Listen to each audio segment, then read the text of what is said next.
Būsima vyriausybė save vadina permainų valdžia, tačiau išskyrus mokesčių didinimą, realių permainų planų bent jau kol kas nematyti. Nesikeičia net ir patys kandidatai į ministrus. Štai aktorius Remigijus Vilkaitis ir toliau vaidina. Tiesa, dabar jau prezidentūroje. Apie konkretesnius planus kalbos net nėra. Turit klausimų?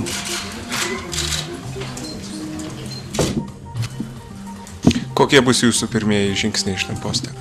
Apsirengsiu paltą ir eisiu iš čia. Vilkaitis leidžiasi ir į filosofavimus. Sunkiausia nebus, jau yra, dar aš ne ministras, bet jau yra, pervesti kultūros paties termino problemą iš materialaus suvokimo į aukštesnį lygmenį. Tai nėra tik tai buitis, pinigai. Kai patvirtintas premjeras vis niūriau kalba apie ateitį, galbūt siūlomo ministro vaidyba ir į naudą. Juolab, kad pradėjus įgyvendinti antikrizinį planą, kultūros darbuotojams teliks tik filosofuoti, kaip išgyventi.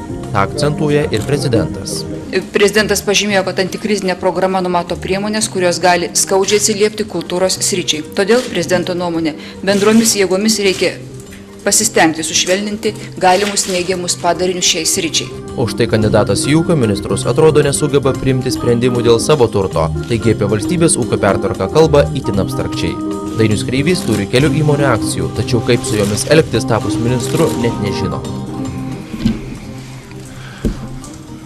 Įstatymų numatyta tvarka, aš akcijas, jeigu reikės, perduosiu. Nežinau, gal. Taip, kaip nurodyta įstatymuose, taip ir padarysiu. Ar jeigu negalėsiu turėti, tai ar teks gal parduoti, o jeigu galėsiu, tai pasiliksiu. Aš nežinau tikslaus reglamentavimo dar iki šiol. Apie konkrečias permainas krašto apsaugos sistemoje taip pat sunkoka kalbėti.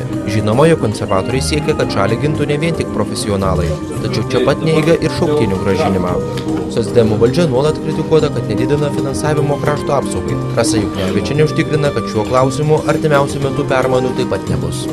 Išnagrinėta situacija yra ir galimybių šitoj sunkioj padėtyje kaip nors išskirtinę padėtį turėti nėra.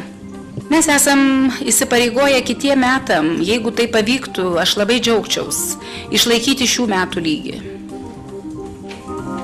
Nors kalbėta, kad kandidatas į užsienio reikalų ministrus kritikavo Lietuvos užsienio politiką, pasiryžęs ją tęsti. Be to, Vygaudas Ušackas pripažįsta, kad nepavyks artimiausiu metu su Rusija pradėti kalbėtis ir apie okupacinės žalos atlyginimą, dėl ko taip pat nuolat kritikuota buvusi valdžia. Reporteris Edgaras Kiškis, Vilnius.